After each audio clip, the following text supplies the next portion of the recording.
You're listening to America's Diesel Podcast.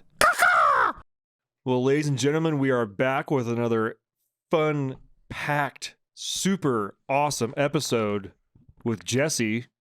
This is his third time on the podcast. He was on a while back, and then he was on when I was dying, so sick. And now he's back again. Say hi, Jesse. Hi. And don't worry, guys. Tyler is over there. If you heard that just a second ago. He's currently taking a book out of the Diesel Power Library. So, I'm not sure who did it, but this is, even my wife thought this was absolutely just hilarious. And she finds nothing with trucks funny or anything that we really do funny. But since Tyler doesn't have a Facebook and that someone made a group for Tyler because he doesn't have a Facebook, which along the lines of him being a glizzy guzzler, someone took the time to copy and paste a whole bunch of the Facebook posts and send them to Shutterfly,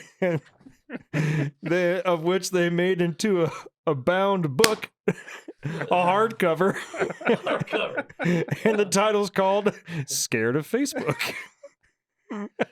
I didn't know this was something that was this easy to get done. I'm going to do this for everybody I know. Well, apparently some of the memes were too spicy for Shutterfly. So here's what I'm going to do. I'm going to, because I haven't seen them. So like, there's a lot of... So I haven't seen them. So I'm going to get a silver fine tip Sharpie and I'm going to draw what I think is the meme. So this ought to go really well. They're blacked out like a CIA dossier. like it's been redacted. And some of the comments are too. So some of the ones that were screenshotted and put in there, Shutterfly was like, we can't print this. We can't print this. But I'm going to illustrate half this book.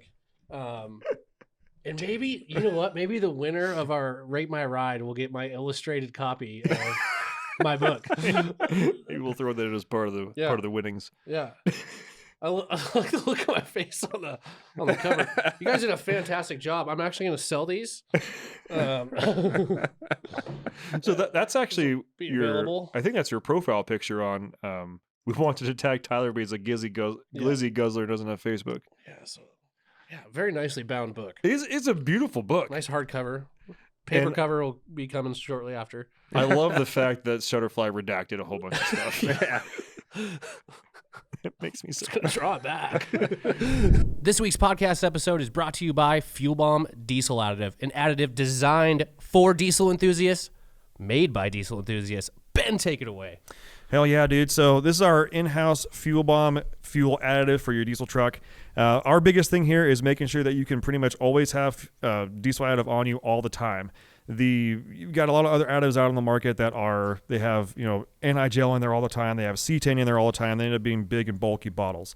Our standard everyday diesel fuel additive is 1 ounce per 32 gallons, and that's its main job is to make sure that your fuel system stays lubricated and prevents the formation of algae. And it should also help you in colder climates too. Should definitely help you in colder climates. Along with cleaning your fuel system and maintaining it, it'll also help you bump that cetane number up for a more efficient burn of your diesel fuel. And if cetane is just what you're after, there's the Fuel Bomb Hellfire, which is our straight 8+ cetane enhancer. Yeah, and you guys asked, and we brought them back. We did go away from the bottles that didn't have the measuring little parts in there. We brought them back for you, so now you can measure out your 1 ounce per 32 gallons for the F-Bomb or 4 ounces per 32 gallons for the Hellfire. Both these additives are available on our website, dieselpowerproducts.com. Now let's get back to that episode. For those of you wondering, we do have a Facebook group for this podcast. It's called America's Diesel Podcast - the group. It is a very spicy group. There are 3 questions you have to answer to get into the group. There are many right answers, many wrong answers. They're made like that for a reason because I'm trying to keep the dang bots out. And I'm also trying to keep out people that don't actually listen to the podcast. Like they may come across the group and be like, oh, I like diesel trucks and I like podcasts. I'll join. Yeah. But then they get the questions and they're obviously like, I see the answers and they obviously don't listen. I'm like, denied. Yeah. And sometimes I don't even deny them with feedback. Yeah. Sometimes I'll deny them with like, you should listen to the podcast. Yeah. Decline. Well, you should listen to the podcast, MFer. Yeah. Right back the way you came. Let's get this intro out of the way. Thanks for tuning in. This is Ben, Tyler, and Jesse this week from America's Diesel Podcast, coming from Spokane, Washington.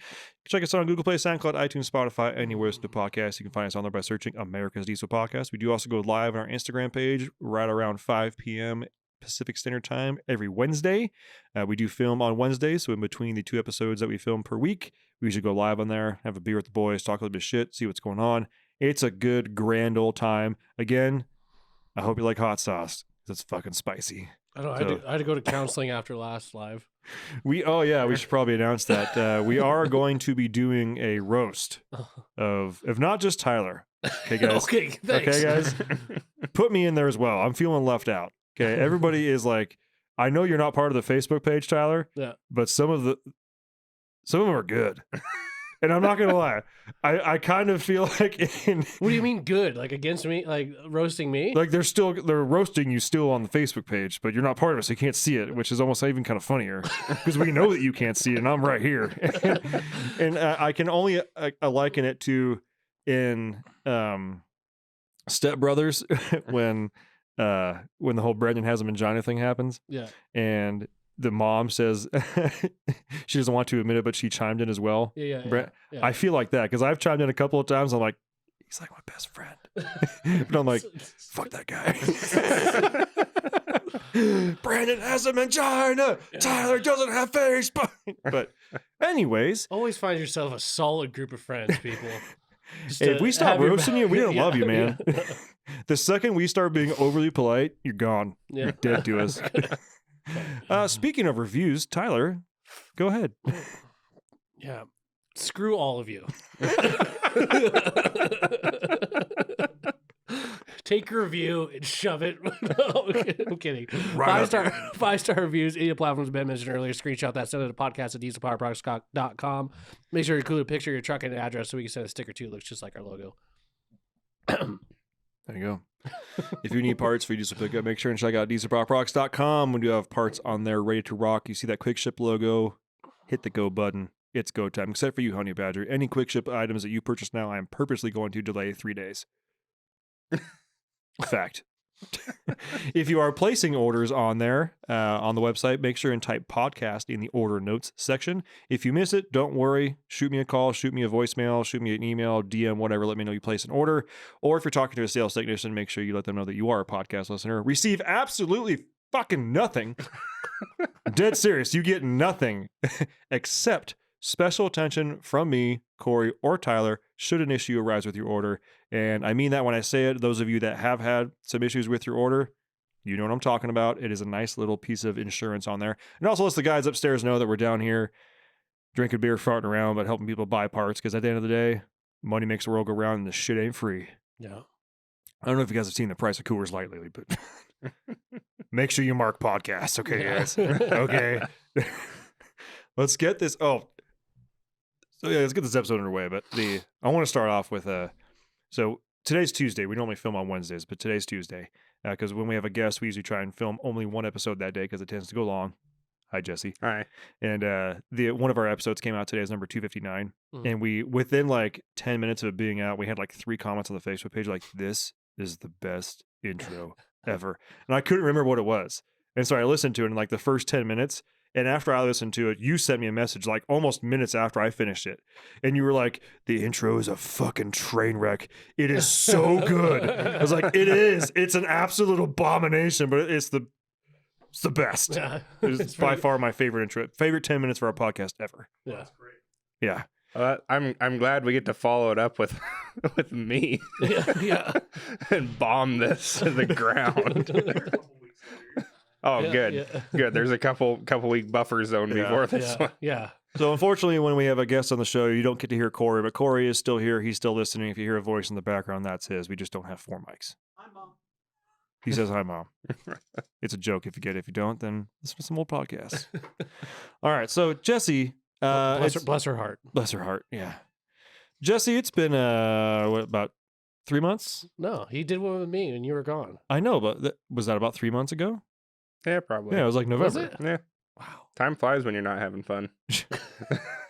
All right, so speaking of not having fun, let's talk What do you about... hate about your life right now, Jesse? Let's just Where do we even begin? Let's get you on my level here. Yeah. It's cold. A deer hit my car, and everybody's like, "Oh yeah, a tree ran into me." No, a deer hit the side of my car. Did I say it's cold? It snowed like 5 inches today. I've got like 300 trucks that I need to sell. They're all buried in 1.5 feet of snowy white bullshit. Like 2 hours away. 2 hours away from here. I get to work on my own shit 2 days a week.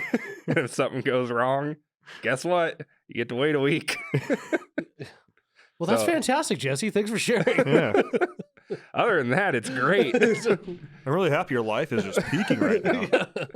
I mean, it's all it's all small potatoes in the grand scheme. It's just I'm done with winter. Yeah. This is such horse shit. I'm not. I dig it.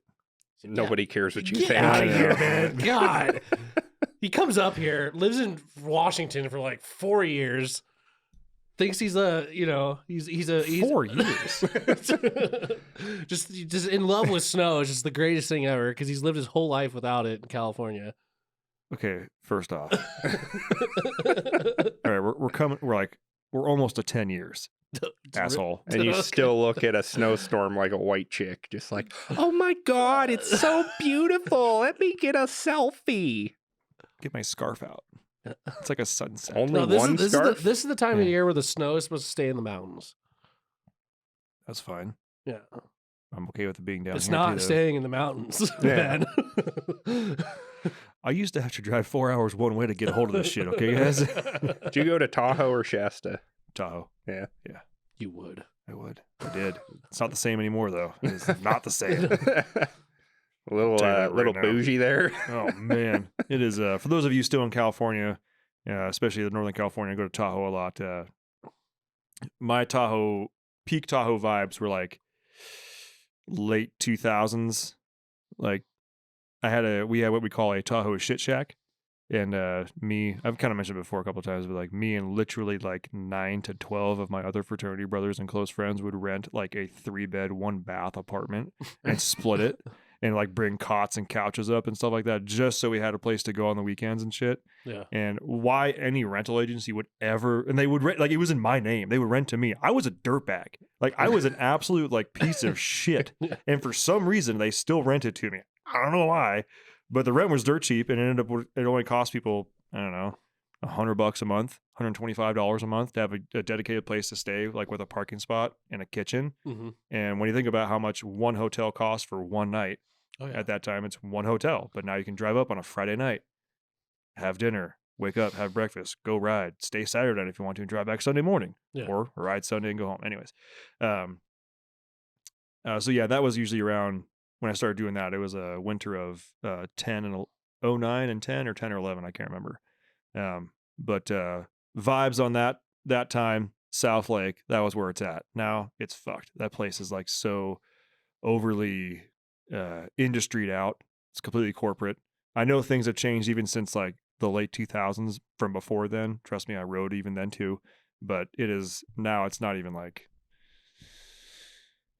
yeah, all the Teslas up there and all. I know I was a Bay Area guy up there, but it was like now it's even way worse. Yeah. It's just, yeah, people got no respectful place up there, and yeah, I wanted to live there for a long time, and then I actually like lived up there part time and realized I do not want to raise kids here. Yeah. So I came to Spokane.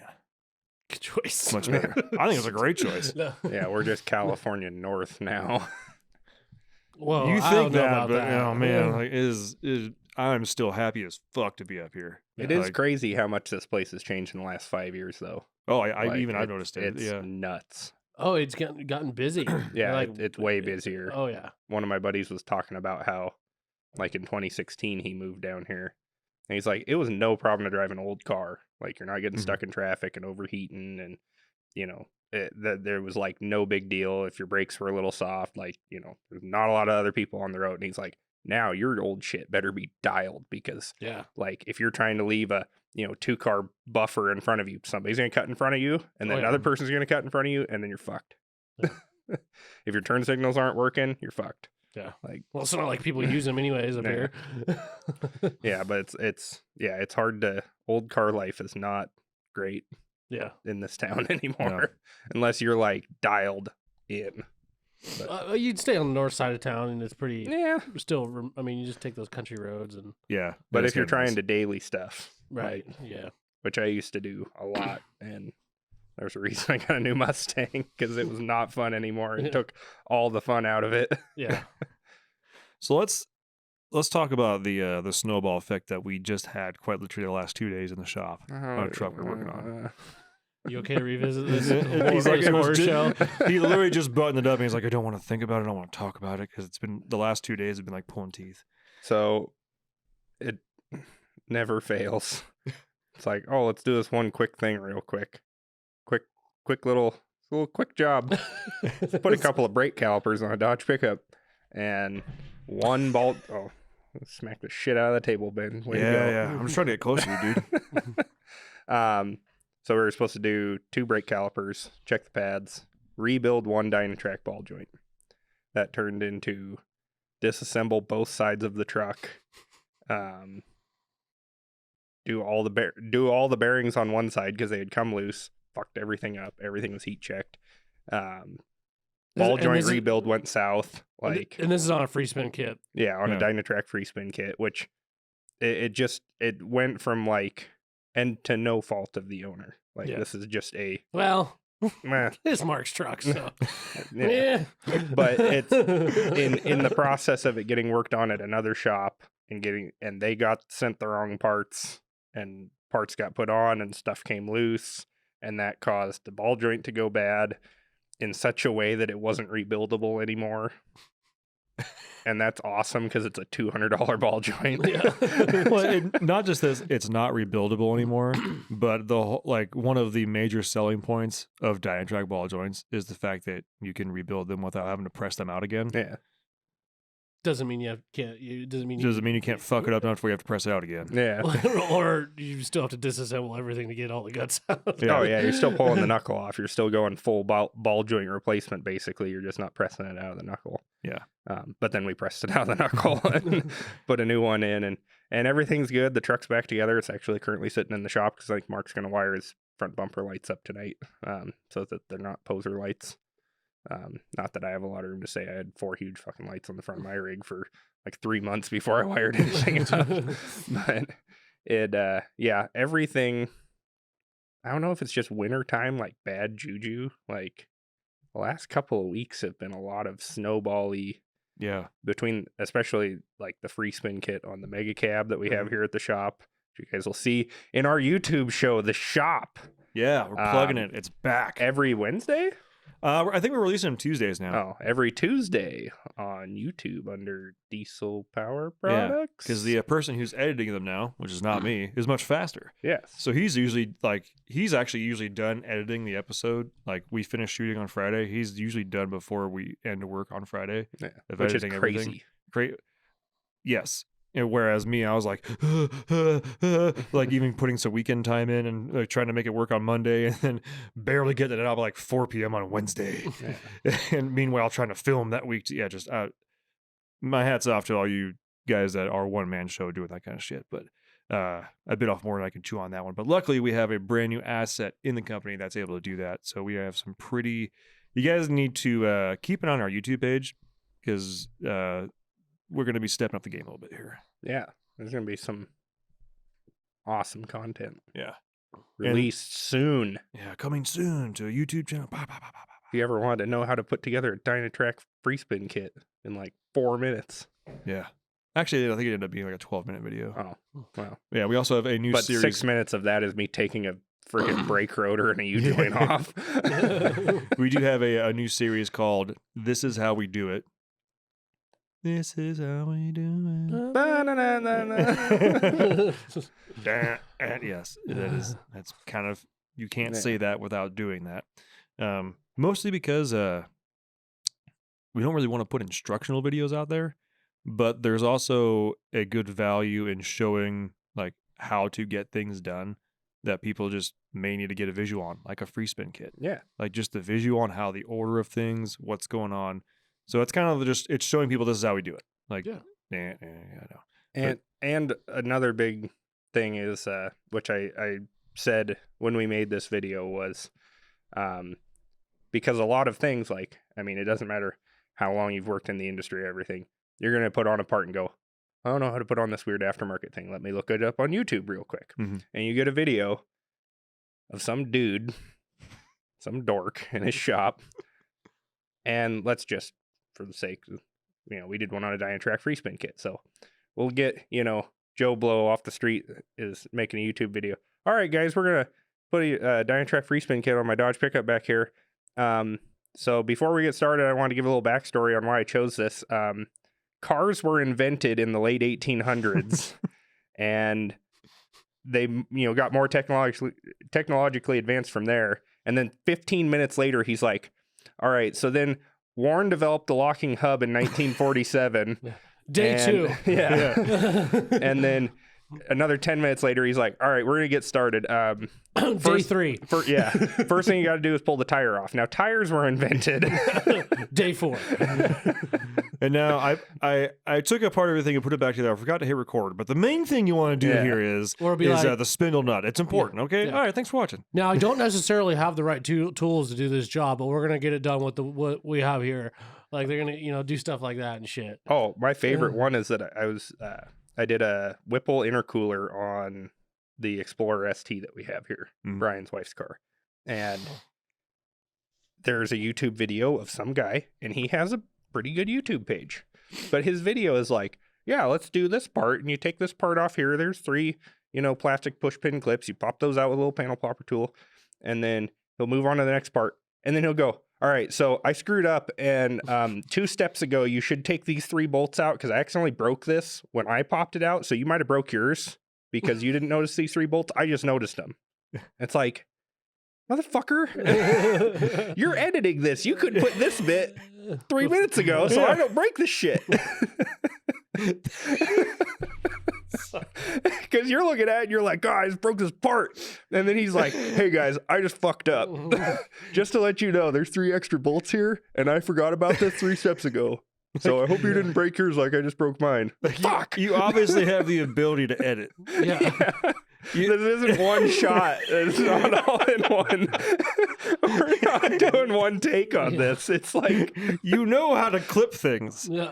It's literally like, I don't know what you're using, but it's pretty much ubiquitous. Like drag, drop, previously. And it just, usually a lot of times it'll just kind of make itself fit. No. He just didn't watch his video after he was done, obviously. Well, I hope you guys watch the ending before the beginning because I accept no reliability on this. Yeah. Yeah, no, it's every one of them. Other than like most of the time, if a company puts out a instructional video, like if whoever, Oh, A1 Auto. yeah, They do some of the most bland, but like super informational instruction videos. Like shout out, I think is it A1 Auto, AA1 Auto, 1AA Auto or something like that? 1A Auto or A1. Yeah, it's like Rock Auto's direct competitor, except they make videos. Yeah. And you can tell they're up in the East because every truck they work on, if it's old, it's just rusted to fuck. Oh, I thought you were gonna say they had like a wicked Wisconsin accent or something. So one of the guys does. So now what we're gonna do here? I've heard him say a couple of tools before, and you heard him say what they are. You're like, you got a little don't you know on you. Yeah. Don't you know you gotta go grab the spanner wrench over here? Make sure you wear your steel-toed boots. It's lost all listenership in the greater Wisconsin area. That one's for you, Jim Lawrence. Guys, you shouldn't really be making fun of our accents like that, You're the only person I know for sure in Wisconsin. So Jim Lawrence, that one's for you. Don't you know, bud? Don't you know? Well, yeah, and all of the vehicles, they're like, especially, they have the same damn red Super Duty that's leaf sprung. And whenever they do show suspension stuff on, you can see it like, that thing's toast. But it's always a good representation because it's like, almost everybody's truck's going to look better than that. Yeah. So if they can break those bolts loose, and it's funny too because they'll break bolts and be like, if you need bolts, here's the part number for the bolts kit. Highly recommend you add them in, especially for truck looks like this. Yeah. But yeah, I've ordered some parts. I think I ordered some parts of the Durango off them before. Yeah, So if you're not ordering off Rock Auto, I'd say they're probably a really good one too. Yeah. And honestly, one of them was because like I watched a video of theirs and I was like, I feel like I have to buy this part. If it's within $10 of me finding it somewhere else, I will buy this part from them. Yeah. And yeah, I think it was something for the Durango. Yeah, the stupid ass Durango I had. But yeah, so the part that led to the snowball issue on Mark's truck is the retainer clip for the locking nut. Not the preload nut, but the locking nut on the spindle. If you've ever done one of those, they have like a little, you call them a dog ear, like a tag. A dog, a tang, a freaking little wiener Notch. hanging off of there. Yeah. Yeah. Goes into a little wiener slot on the spindle. Wiener slot. These are technical terms. Technical term. Wiener slot. It's a little tang. It goes down there. It slides in this little slot in the spindle. And then you put a nut. Well, on old axles, you used to have like the inner nut had a pin. Mhm. And then you had a washer that had a bunch of holes that weren't You had to even. make them line up. And you had to make everything line I up. fucking hated that. And hopefully, and you'd have to pull it back off. And like, well, your preload's not going to be perfect, guys. Like now it's like, well, we got to go a little tighter, a little looser. But the outer jam nut, the torque spec on it was like, put your ratchet on and the longest cheater pipe you have and stand on it. And it's like, not going to come apart. Well, now, they have these cool little locking rings, so you bend a little tab over and it goes in the little slot, and that's great if the little tang on the locking ring actually sits in the spindle, because that's what keeps the locking ring from turning. But if it's too big, then it's just going to turn with the nut, and then all of the bearing preload's going to be gone, and then your wheel comes off. Which would also be really hard to have happen because you got your brake caliper on there. It would have to be catastrophic failure. But it's still going to just destroy parts, like your upper ball joint, like your upper ball and your joint. brake pads and your calipers. Yeah. Oh yeah, a freaking like $300 slotted rotor that's got a big gouge in it now because it's been sitting at a cockeyed angle, and a $200 ball joint. Because that's something a lot of people don't think about with suspension parts. Like you think like, well, my wheel bearing's got some play in it. That's fine. The only thing it's hurting is the wheel bearing. Well, the shock load, it's like a hammer. So especially the truck's got 37-inch tires on it. So you think a 37-inch tire and wheel weighs 150, 120 pounds. Yeah, I'd say it's safer there. Yeah. So 120 pounds getting hammered against an upper ball joint. Yeah. And for miles and miles and miles. And our roads suck balls. Spokane is known for shit roads. So you're hitting potholes, everything else. And it's just that little bit of slop. It's now hammering on that. Well, then it becomes a lot of slop in the bearing because this nut keeps backing off. So now it's just that shock load. Yeah. And then it's going to start wearing out the next part down the line. Yeah. Tie rod ends, track bar. Yeah, track bar, everything. It's just going to keep, because that hammering shock load is going through the whole front suspension. So if you have one part that's going bad, change it. Yeah. Yeah, I guarantee that one part's a lot cheaper and a lot less of a headache than trying to track down how far up that issue bleeds in your system. Yeah, that's a big one we end up trying to explain to people over the phone. Like, and what was usually people calling about steering stabilizers. I need to get dual steering stabilizers on. I got some death wobble issues going. Sir, you do not have death wobble issues. If a steering stabilizer cures your death wobble issues, you didn't have death wobble issues. Okay. Second, if you're thinking a steering stabilizer is going to cure some sort of handling issue on the front of your truck, it may for the first, 3,000 miles. I had a guy who was like, will this help with a pull? I'm like, no, but alignment will. They're like $100. And making sure the rest of your parts. Well, I replaced the steering box. You do tie rod, drag link, track bar, sway bar, bushings, sway bar earn links, steering stabilizer. Yeah. Any of those? Pivot arm? Did you do the alignment with your cousin Rick? Yeah. Worn out DeWalt tape measure. Or with a fucking yardstick. Control arms, control arm bushings, leaf springs, leaf spring hangers, bolts. Any of those? You do those? Well, what are those? Ball joints, wheel bearings, wheel studs, anything? No? Sir, do you own a Dodge made from 1994 to 2009? Just replace it all. Yeah. No Take doubt. the whole front end parts catalog, throw it at it. Yeah. What are all those components you just listed off? Those are your front end components, and that's not even. Those are just like the regular ones. Yeah. I thought there was just an axle up there. Well, that's your. And actually, sir, your axle could be bent. Is it smiling? Is it frowning? I don't know. Do you have adjustable ball joints? Do you somehow have camber with a solid axle truck? Ugh.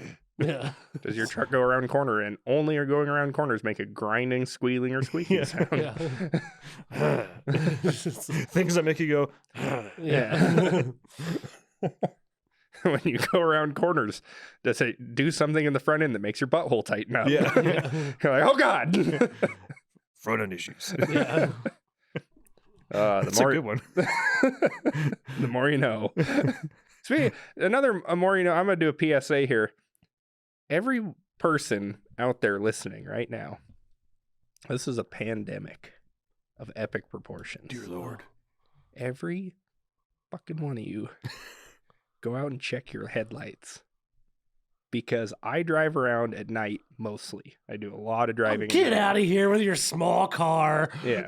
Do a lot of driving around at night. And every time, if I'm driving for an hour, I'll see a dozen rigs that are 15 years old or less with one headlight out. Mm-hmm. I'm like, man, like, how does it even happen? And I guess it just must be headlight technology in the 2005 to 2015 era, like the bulb technology. Mhm. I think they're all just kind of hitting the, like, half-life. They're all just like, all right, and we're dead, you know? And they're all just getting weak and everything else. So I don't know what it is. Like, you see way more dead headlights these days. Dude, and I'm like, I don't know how people don't notice it because, like, I've gotten pulled over because I was missing a headlight. yeah. Like within like minutes of the headlight failing. And it wasn't even the headlight, it was the connector. Because I got out of the truck because the lady that pulled me over, she's like, your headlight's out. I'm like, what? I was like, I just put a new bulb in there. And I walked out to the truck and I literally smacked the headlight and it came on. Yeah. And I was like, well, it's fixed.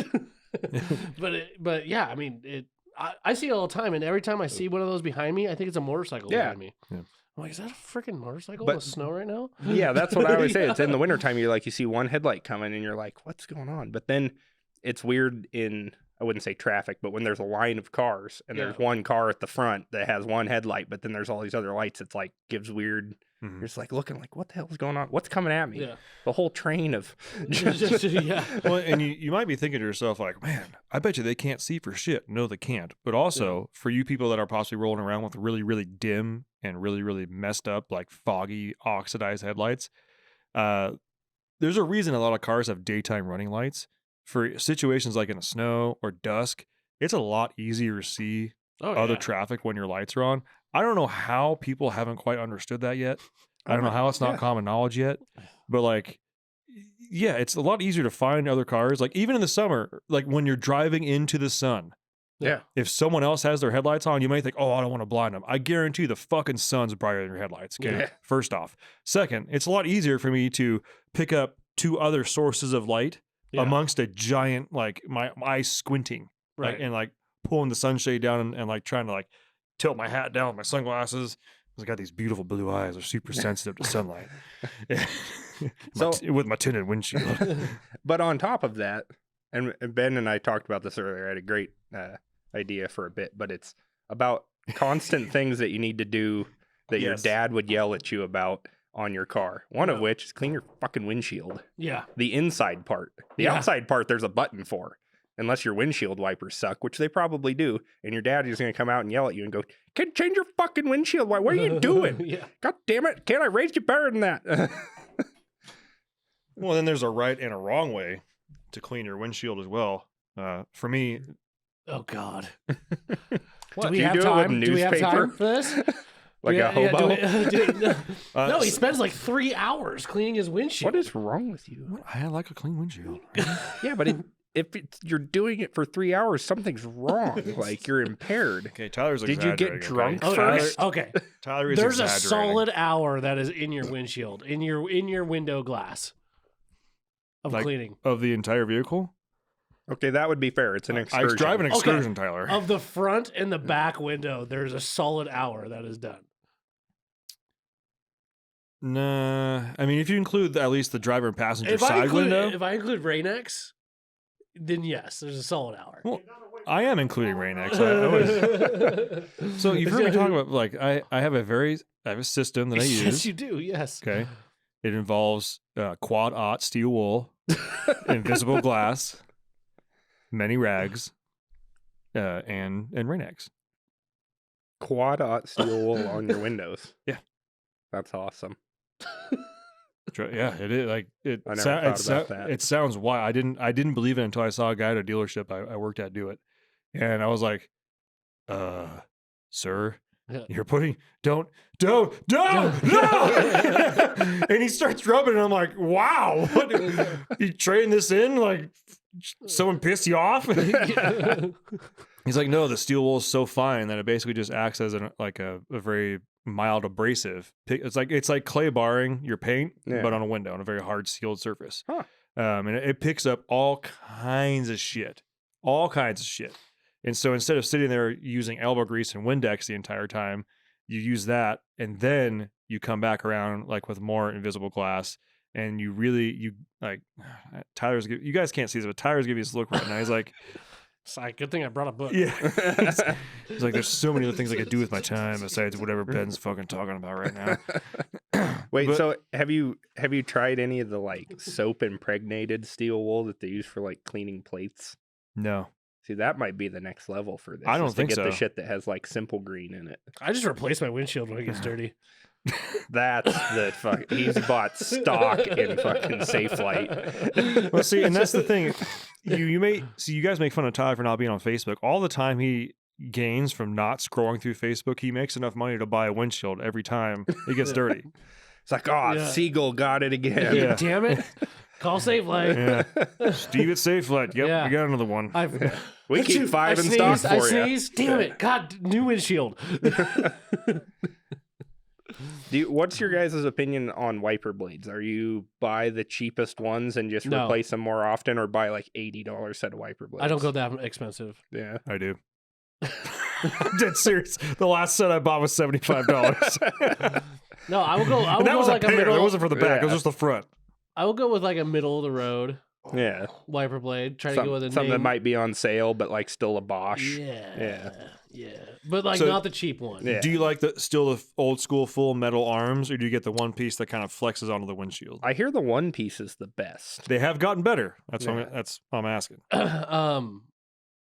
Well, I haven't had to buy any for my truck yet, just because they're still good. And they're a one piece. Still good. Yeah. Really? They're They're fantastic. I'm not saying they're not good, but like I don't think I've ever had a set of windshield wipers like I last replaced me them from when one winter to the next. I replace them when they stop working. If it continues to work and it's cleaning my windshield, then I don't see a need to replace it. Well, evidently you have two different versions of what's working or not. Well, if we want to really if it's dive, raining and it wipes all the rain off my windshield, I consider that still functioning properly. I consider it still What sound? functioning properly if they are intact on the vehicle. Yeah. If there is some sort of surface touching the windshield. I shit you not. I've bought 3 set of wiper blades in my life. That's the last one I bought. Yeah, and one of those was for not my truck. Like I don't remember what the deal was, but like a few years ago, I had to borrow one of my dad's pickups. I think it was just because I had to watch his house. He's like, "Oh, here's the keys to the 91. You can drive that around if you want." And I hopped in it, and I'm like, "Fuck this! You can't see out of this truck." And I'm like, turn the wiper. It was in the wintertime. Turn it on, and it just smeared mud across the windshield because there was like muddy, just crap built up. I was like, what is going on? You're a mechanic. But it's we all did, no, it's like a mechanic's rig is the last one to get worked on. Totally. So Yeah.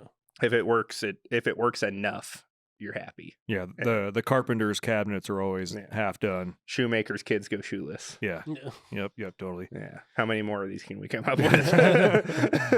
Cereal makers kids go hungry. Yeah. Cereal makers kids eat Pop-Tarts. Yeah. The chair makers kids sit Indian style. Sit on the floor. Teachers' kids are dumb as fuck. My wife's teacher. That's pretty good. Musicians' kids are deaf. Yeah. Tone deaf.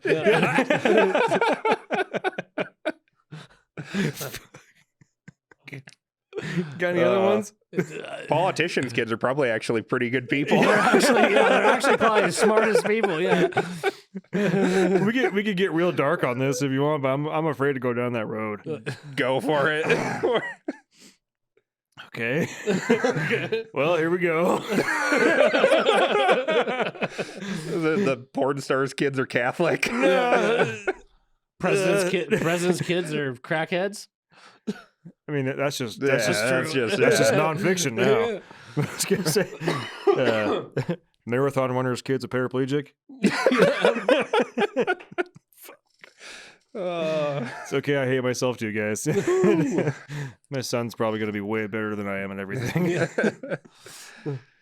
Yeah, windshield wipers. Anywho. Yeah, I bought a set. I ran the ones that were on my car for, which I assume are the original ones. So they were 5 years old, and finally changed them. It was like, oh, that's right. Like, these things actually work when you put shit that works on there. But I called one of my buddies who's kind of a snob when it comes to parts, and I'm like, hey man, I remember you used to like have really high opinions about wiper blades. Like, what should I get? And he goes, I don't know, what's fucking on sale? I'm like, that's not what I was looking for. I wanted like a brand name or something. He's like, I don't know, go get this one. Yeah, you were looking for like a dissertation on wiper blades. I was like, I came to you for a reason, motherfucker. You're supposed to know this. I called all my friends. They're like, I don't know. I bought some at Costco for like $6. They seemed like they were good. I'm like, God damn, I want something decent. And the ones I ended up getting, I can't even remember the name now, but they are the single bar. Mhm. They rock. Yeah. But it's those little things. I don't know how many little things in life. This is a great quote. This was my dad's shop teacher told him back in the day, and I got told a lot while I was growing up, is any fool can live with adversity. We all are fools living with little bits of adversity every day. Whether it's your doorknob sticks, or your car door squeaks, or your chair creaks. It was like, buy a can of fucking WD-40 and some Windex and like fix your car. Like, there's so many things you can do, and it takes like 10 minutes. Adjust your headlights, clean your taillights off, clean your license plate off. Like, just do all those little things. Maintain your headlights. Like, you can keep them from yellowing by just cleaning them. Or I hear a lot of people. I hear of people that actually wax their windows.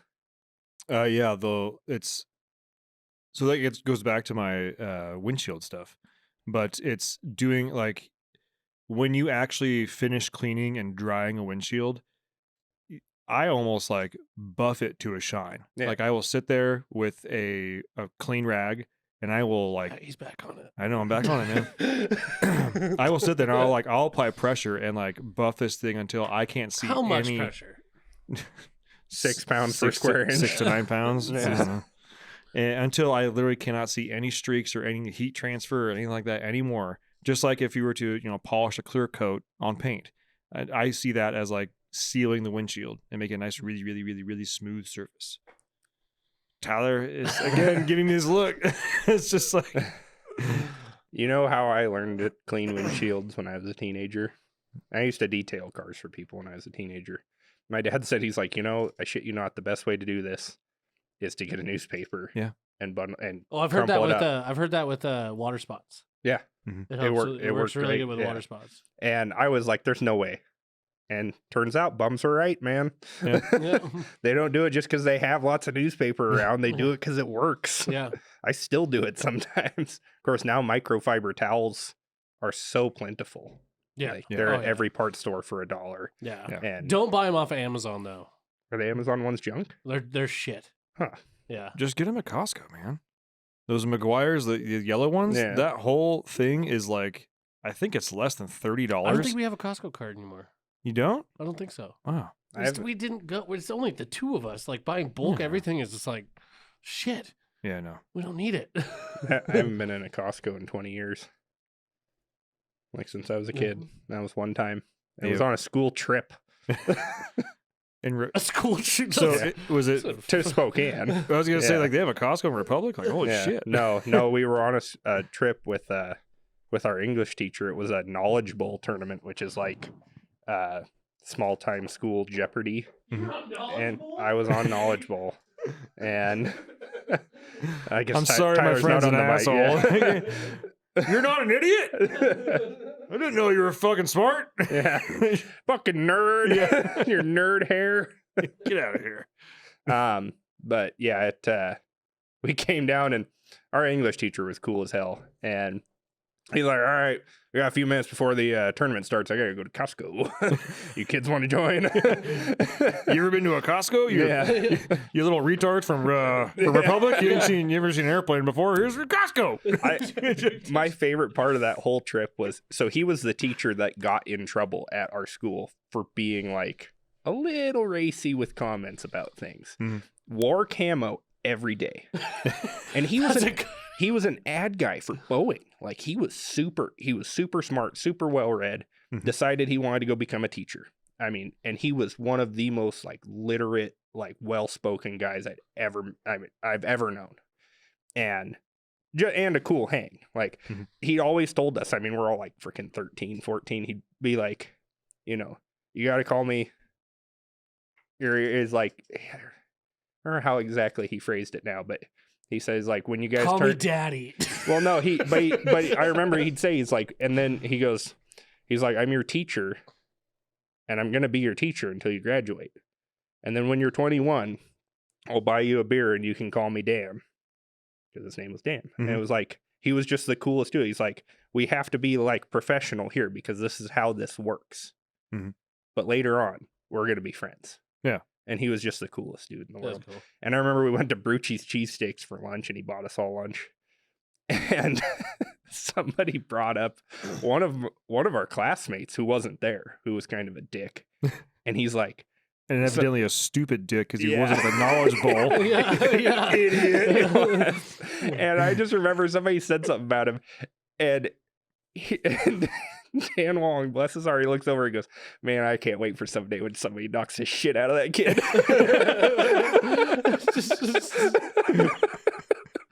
I was just like, yes. Is that permission? That being said, only time I ever got detention was from him for hitting the principal's kid, who wasn't the kid we were talking about at that time. But, yeah, word of advice. All you high schoolers, don't punch a principal, son. Especially in a town of 600 people. Yeah, 600. Yeah. Is it less? No, Oh. but the whole school, I mean, K through 12 is like 250 people. Damn. Like, Wow. my graduating class was 27. Wow. It was almost 28. Did someone die? No, somebody got held back, and it was really dumb too, because they had a lot of kids the year before me graduate that were like right on the cusp, and they had to like you know, I guess we'll let you through. And then they like went like DEFCON 5 on our class and were like, no, if you didn't get 3.5 PE credits, you're fucked. And one girl from our class who was like pretty straight-laced student that just happened to like miss a PE credit, they're like, yeah, too bad. It's like, like not a party or like total straight-laced, like perfect student. We're like, yeah, guess what? You get to go another year. Yeah. And it's like, oh, but that guy who like is drunk visibly at school, like he gets to go through because he was on the football team. Like, yes. You find her at the local strip club now. Just... Actually, she's actually, Everybody sit down, button in. This is gonna be a good one. no, she's actually married to a friend of mine. They're good people. Good. Yeah, there are good stories out of small towns. Yeah. Not a lot. There's a lot of walking around the town and being like, oh, I remember when that person wasn't a drug addict. I remember when that person didn't have 3 kids with 5 or 3 other, 3 different dads, and now they're having a 4th with another guy. It's like, oh, that's cool. Oh, they just got out of rehab too? Awesome. Good for them. I'm sure they'll be back again in another 9 months. I have a, you want an interesting story? Absolutely. I was held back from graduating high school. Were you really? Oh, Yeah. you piece of You shit. freaking loser. No. Fuck, you were at our knowledge bowl, you dumb motherfucker. It's actually extremely frustrating. I'll tell you a story real quick about it. This that's may sad. even get fired up. I had to go to summer school Ooh, to make up for it, so you can. to make up for one semester. of math. Okay. And here's why I got so fucking irate over it. Well, look at you now with your spreadsheets and I know, shit. right? Right? Yeah. No, well- this will make sense in a second here. So, and this is almost the quintessence. This is where you learn, like, you get punished sometimes for getting too far ahead, but don't let that stop you from like really like excelling at things. So, what I'm getting at here is, I was really good at math. I lost all motivation in high school at the end. Like, I was done. I like, as far as senioritis goes, I literally asked my college counselor if I could take my GED but still play baseball. And she was like, no, you can't. And I was like, cool. Literally, once baseball season ended, I fucking stopped going to school. I was like, I don't need grade checks anymore, any of this shit. I'm going to work. Like, fuck this. And like, all my college transfer, like anything I applied to is already out there. Like, I don't give a, you didn't get in because you didn't finish your last semester of high school. All right, cool. Fuck you then. I'm going to go be a garbage man or something. I don't care. And so it was because it was my last semester. The second semester of my senior year, I was taking calculus. And they didn't let me graduate because I didn't finish my last semester of calculus. Meanwhile, like, I had friends, and it's because you didn't finish your certain amount of math credits. Yeah. Because when I came into that high school, I was already, like, I'd already taken geometry. I'd already taken all that shit in, like, middle school. Meanwhile, I'm literally, like, friends of mine graduated that barely passed geometry, which I took in 7th fucking grade. So because I excelled so fast in math and got so far ahead, like, it was like, you're telling me I can't graduate because I didn't finish my last like, literally the last semester of calculus. You're telling me I can't graduate because of that? Yep. I was like, fuck, I guess I'm going to summer school then. Shit. I had to go to summer school for 1 semester. And I don't know if you guys have ever been to summer school, but summer school is like severely impacted. Yeah. So it's, imagine taking like 1 class, but for 8 hours a day, like 6 weeks straight. Yeah. That's it. It's just 1 class the entire time. I only have one very important question about this. Uh-huh. What was the length in feet of the bus you rode to summer school?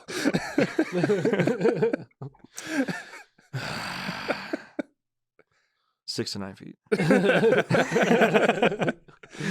So, and luckily the teacher that I was teaching calculus was a soccer coach at summer school to make some extra money.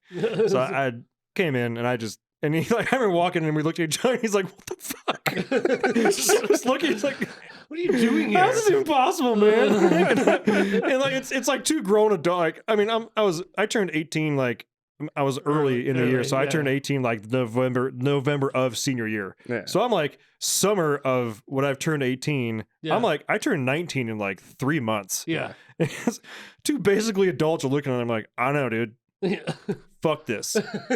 Like, can you give me all my shit in a packet? Yeah. I can can I go home and do it? And he's like, I would, but you have to be here. Okay. I'll tell you what, here's the hours you have to be here. As long as you keep bringing your packet and it's all filled out, you can even fill out days ahead of time. I don't care, but you have to be here these hours and you have to answer at least 1 question that I'm here. Otherwise, you can sleep. I don't care. Like, this is, I agree. I'm kind of over this shit. Like, and I'm in there with these, like, I'm tired of dealing with you stupid fucking kids. Soccer season was a fucking bust. Like, I'm sick of your horse shit. You just want to go out and do other shit. I don't want to be here. It's summer. I'd rather be doing other stuff, but here I am. I want to go drink beers and surf. Yo, I want to go drink beers and surf. Meanwhile, I'm in this classroom stuck with like these other like super nerdy young kids. And when I say young kids, like, keep in mind, almost 19, coming in with like maybe almost a freshman in high school. Like, we are worlds apart. That are overachievers. Yes. They're not there for summer school because they fucked up. They're the rolly backpack kids. Yeah. Meanwhile, Ben with a goatee and sideburns. It's like and a hangover. And a friggin' cowboy hat and his pit vipers on. Basically. Driving an old fucking Ford Ranger, just pissed off, dirty as shit because I was going to work before and after class. Slamming the door of the truck, bubbling to himself, fucking come back here and get it. How many more just smoking cigarettes, probably in the parking lot. Oh, yeah, that's how to smoking cigarettes. 1,000%. Like, hey, Teach, can I go out and get a smoke real quick? Yeah. So, I don't give a fuck. Smoking the fuck here. You want. Just smoking here. And to cap that all off, we had a graduation for all the people that so it was like me and like fucking 20 other seniors, right?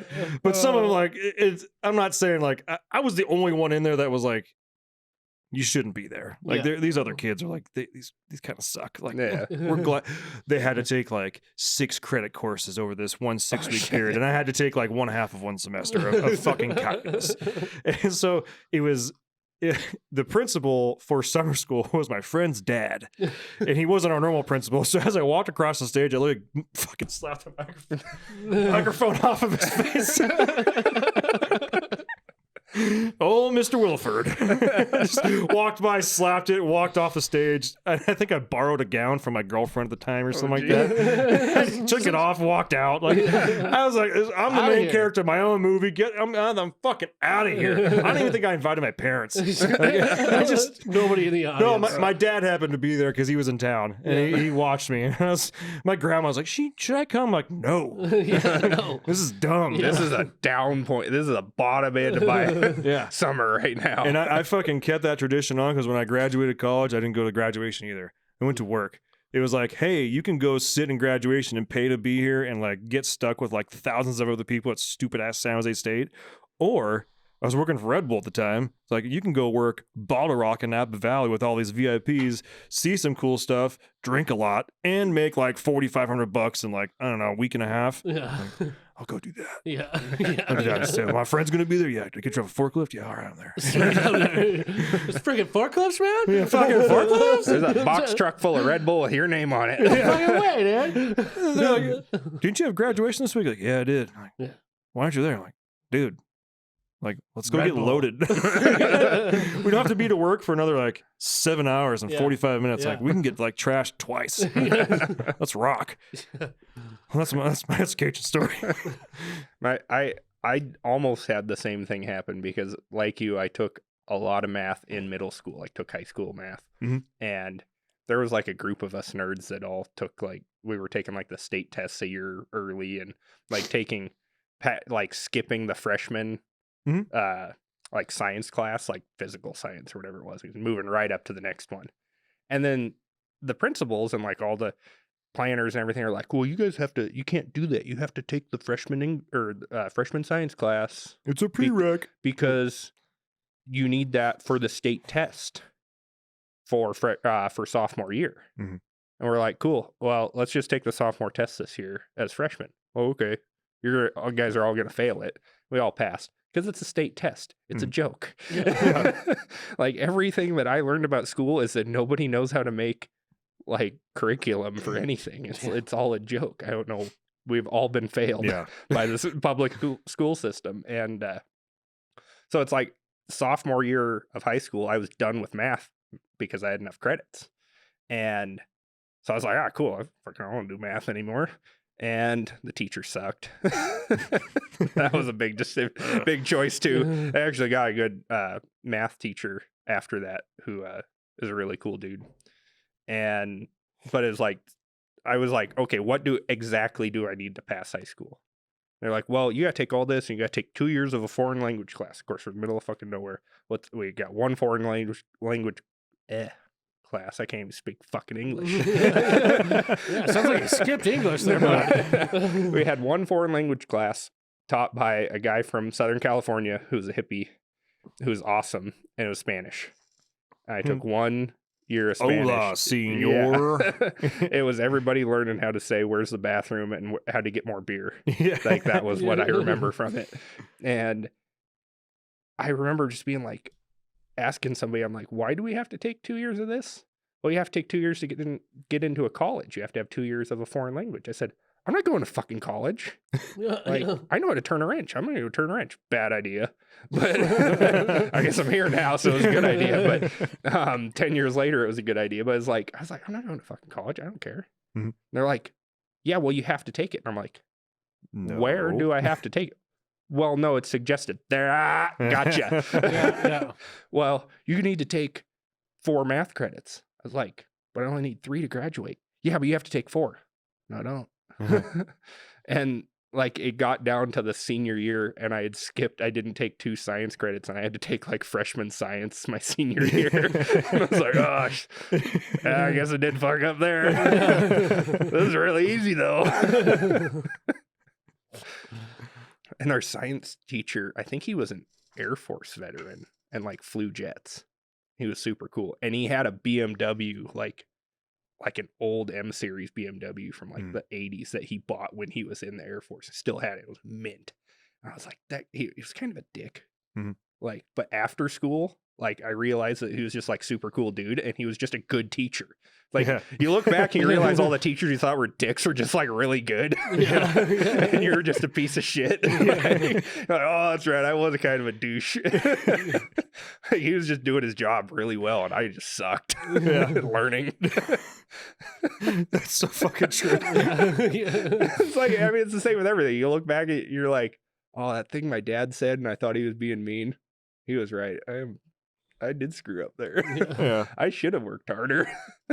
There's been I worked at a skate park in San Jose and then working with all these like younger kids and they were like, you can skate punk kid assholes, right?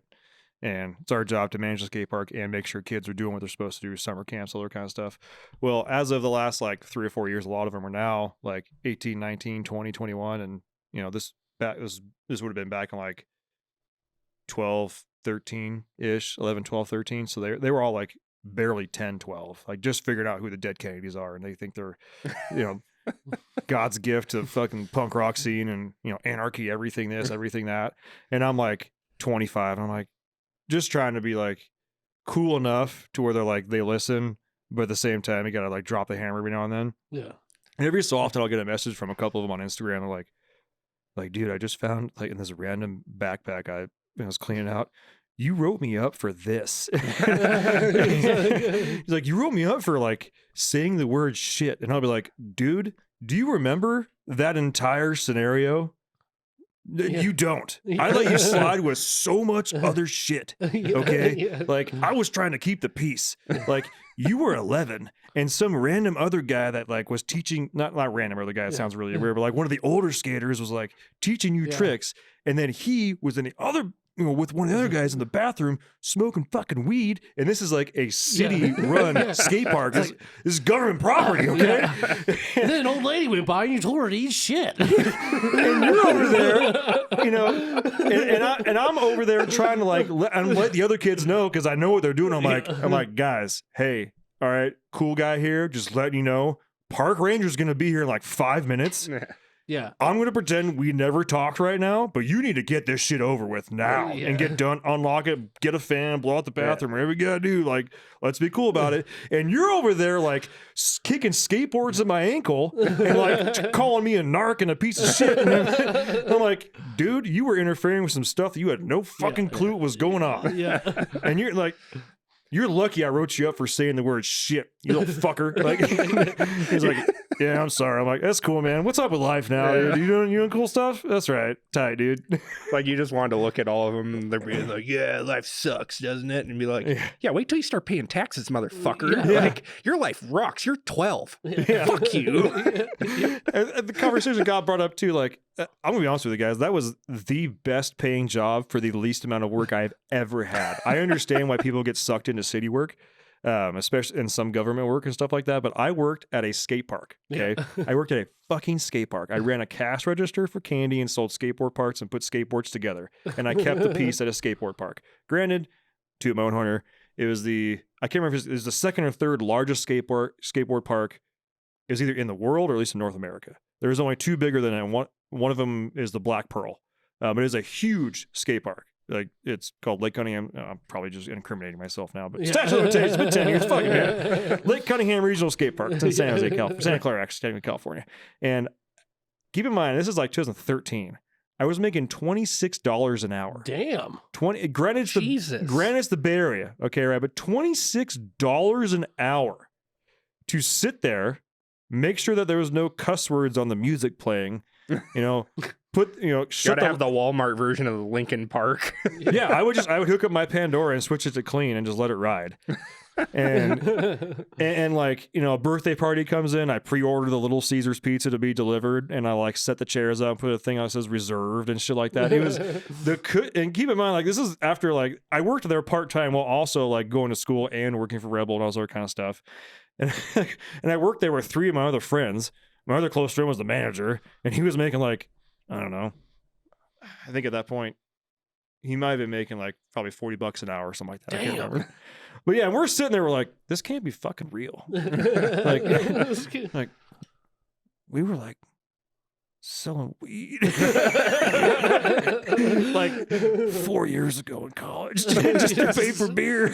Now we're getting hired by the city and going through safety courses to drive vehicles to go to Sam's Club to buy candy to refill the candy counter and tell little kids to knock it off. We're getting paid $26 an hour, and I'm getting there, and they're putting money into my retirement. Like, why the fuck would I leave? This is awesome. It sounds like a plot to a movie, like a 90s flick, like Clerks or something like that. You know, it's like Clerks, but at a skate park. Yeah. Yeah. For some guy that's just like, if he literally does nothing, has no overhead, it's like, yeah, I can work like 30 hours a week here and live in my parents' basement and fucking rake it in. Meanwhile, I'm just like hanging out with kids, you know, whatever. You're walking into the bathroom and there's 13-year-olds smoking weed, and you're like, hey, you guys gotta knock it off. But before you do, pass that over here. We confiscate that. Like, dude, I just sold this to you. I told you explicitly not to do this. I told you can't smoke the weed that I sell you where I work. I know I sold it to you while working here, but you can't smoke it here. But we had an agreement. We had an agreement. When I said bathroom, I meant the outhouse, not the bathroom in the facility, you idiot. Yeah. I just sold it to you in this bathroom, but you can't smoke it here. Then you turn around and came right back in after I left. Now, who wants a Snickers? 2 for 1, my treat. Yeah. I got my phone number on the bottom if you need some more of that. Text me, don't call me. Yeah. You're walking and be like, hey, there's no way I sold that to you. Who'd you buy that from? Let me see that. Yeah. Wait, this is pretty good. You got the... We'll talk later. I'm going to need you to fill out this incident report, mainly with your phone number and the dealer's phone number, and first name and password if you have it. Do you have a billing address? Does he have a billing address? Yeah, that job was one of my... Yeah. I look back on that job with fondness. It's a good time. I'm pretty sure anyone that I worked there or that actually went there that remembers me probably doesn't listen to the podcast, so I'm pretty sure we're okay. You're safe. I have one more story about that before we get anything else. Okay, Go for it. So it reminded me because I did go to a safety driving course. So paint a picture for you. We're in San Jose, California. Without sounding too racist, there's a lot of Asians in San Jose, California. Okay, lots of Asians, mostly just in the Bay Area, but in San Jose there's quite a bit because there's Silicon Valley there, tech, Asians. If you don't put that two together, I don't know what to tell you. Yeah. It's just how it goes. A lot It's of Asians just a go to tech. stereotype. It's just a stereotype. Hey, I don't make them, but I'll describe them. All right? We're So- white. It's fine. Yeah. We're white and we're in a small town. It's fine. Whatever. Smallish town. Not as small as Jesse's, but smallish. Yeah. And No, there's real racism where I live. and that we won't get into. But, so I have to go to this driving course, right?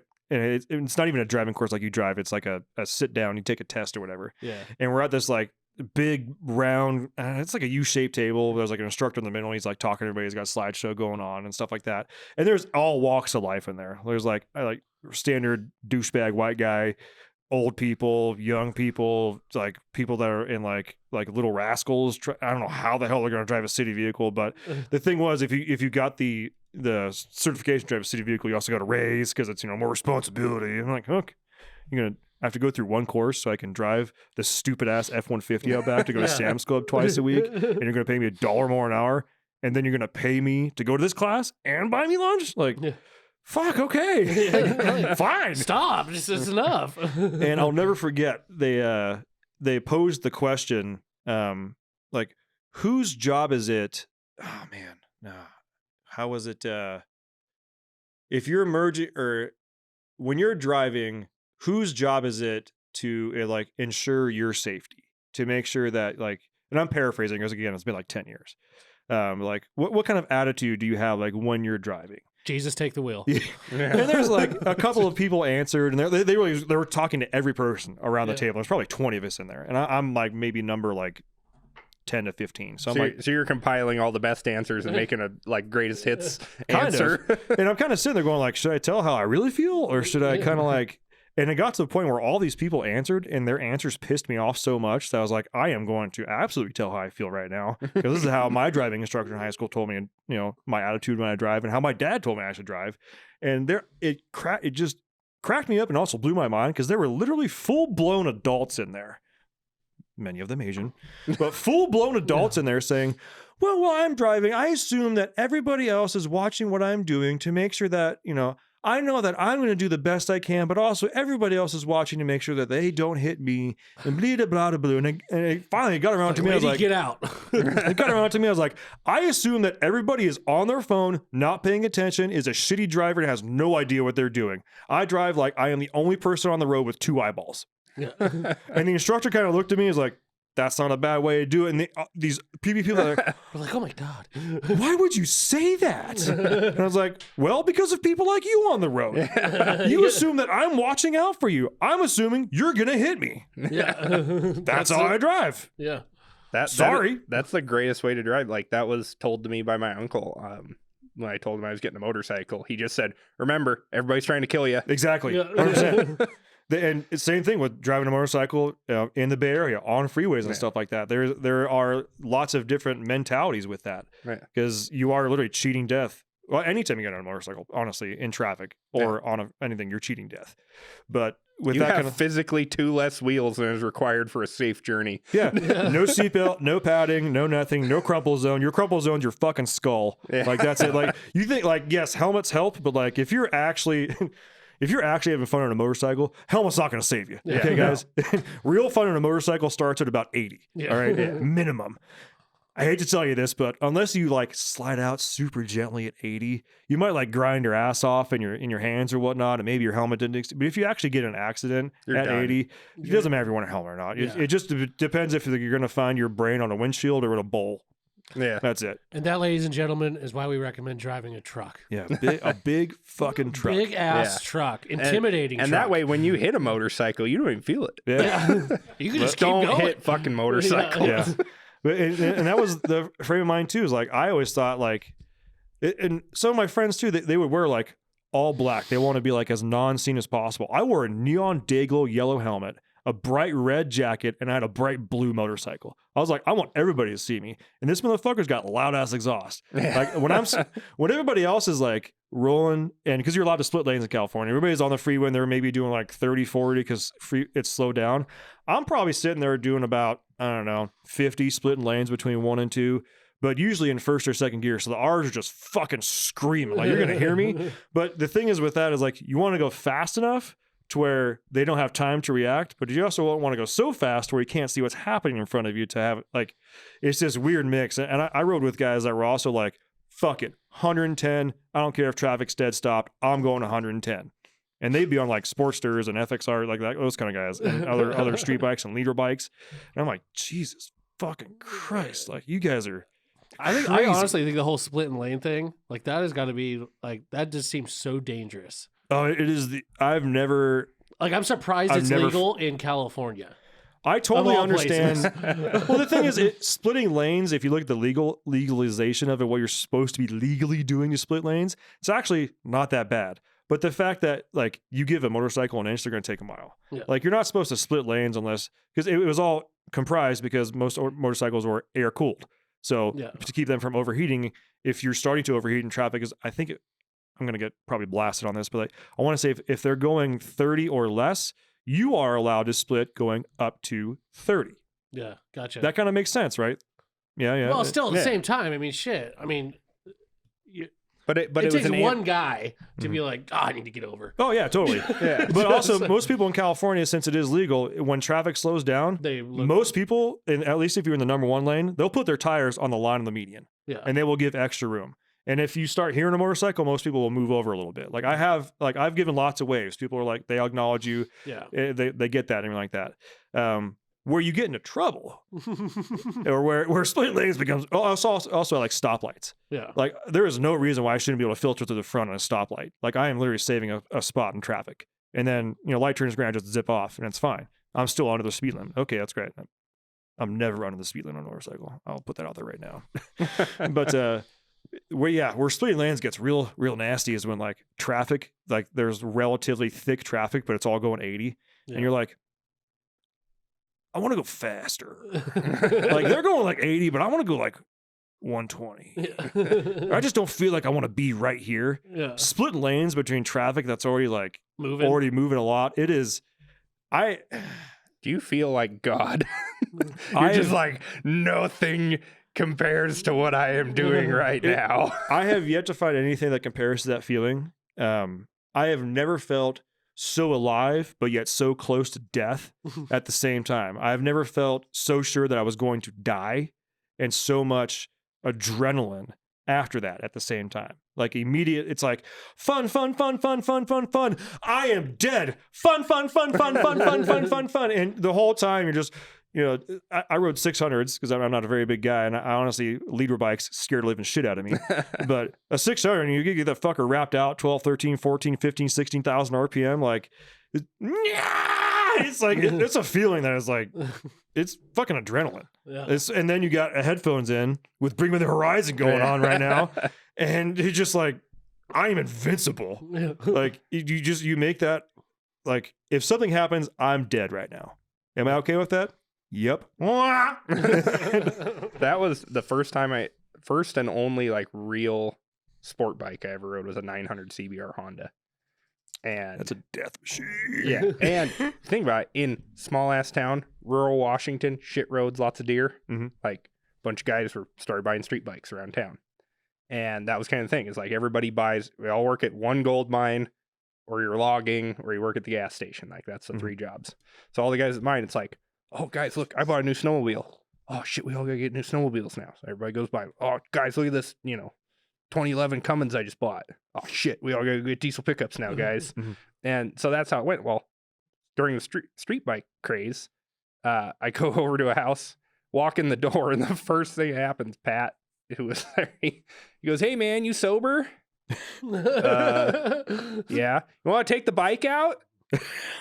It's like 8:30 at night. Yeah, so? It's got a headlight. Yeah, there's a helmet and jacket. Go have fun. He lived on a dirt road, and it's like I had a TW200 Yamaha. I'm like, yeah, I'll take this fucking bitch in the street bike out and get it out and start getting off. I'm like, fuck, this thing idles at like 60 miles an hour. And it's like one of them had the full factory race bike version of that Honda that was like 200 pounds lighter or something ridiculous. Was that the RC51 or something like that? Yeah, and it had the full Repsol graphics on it and everything. But it's like I take this thing out and I'm like, I go buzz past my house. There's this big long straight stretch that's probably 1.5 miles, 2 miles. And I'm like, I just want to get it up to 100 once, just to see what that's like. 100 miles an hour. And yeah, and so it's like I did it, and I was so fucking like, it took me a while to look down to see what I was doing. So I guarantee I did 100, but by the time I had the courage to like look down at the speedometer and not get like wicked death wobble, because I don't know what the fuck I'm doing on a motorcycle it's this fast. I'm in like jeans, and I look down, I'm like, oh, 85. Well, I need to go fast enough that by the time I have the balls to look down, I can see a 100. So I probably did like 120, 125 on the straight stretch. And I'm like doing this a few times, like up and down, and I'm like, fuck, these things are fun. I go out right through town, or right out the highway, and everything loops around. So I go hit this other road, and I turn out straight, and I'm like, all right, I'll lay into it hard one more time. I fucking pulled the front wheel off the ground. I'm like, nope, gonna die. And I was like, this is way too much fun. And I took it back, and he's like, what do you think? You want to buy it? And I'm like, yeah, I do. I'm not going to, because I feel like I just did cocaine for the first time and really liked it. And I got to know that that's not a good thing. Like, I got to know, like, oh man, cocaine's expensive and it leads to bad shit. So do street bikes, where there's deer and cows on the road all the time and lots of like gravel and sand and shit. Like, nobody in this fucking state should own a street bike. I don't know who these crazy people are. Mm-hmm. Like, they all are like way more committed because like I've got my motorcycle, but it's a big old dirt bike. Like it's just kind of street legal. Yeah. I feel way more comfortable on that. And I remember when I was buying it, everybody's like, well, it's not like the most powerful thing in the world. It's only like 50 horsepower. And I'm like, yeah, I bet it's way faster than I want it to be. And I go and ride it and I'm like, this thing's fun. Like I drive a 4-cylinder Mustang. This thing's fine. Yeah. It's faster than my Mustang. Now, if I had a V8 Mustang, yeah, I probably want a little peppier bike. But I'm keeping myself honest. Yeah.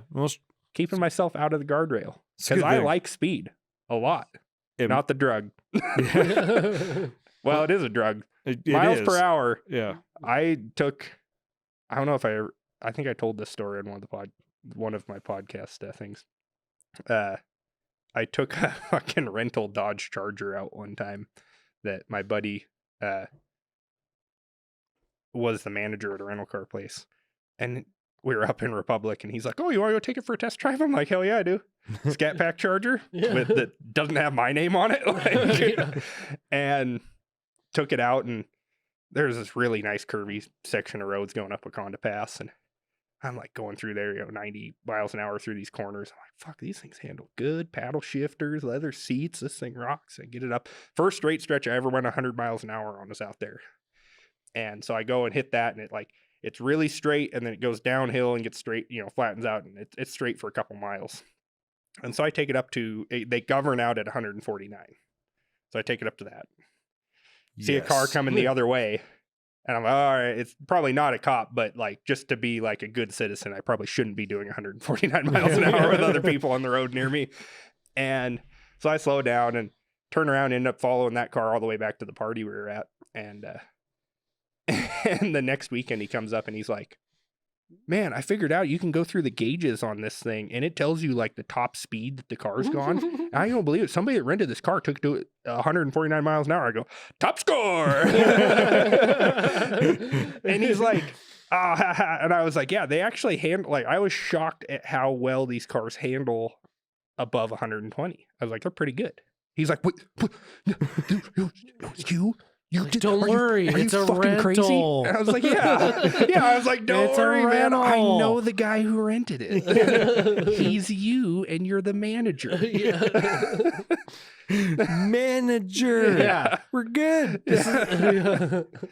Yeah, it was. But it's like, it's like when you get handed something like that, it's like it wasn't a Hellcat car or anything. It wasn't, but you're still as like, I wonder how fast this is. I'm going to find out real quick.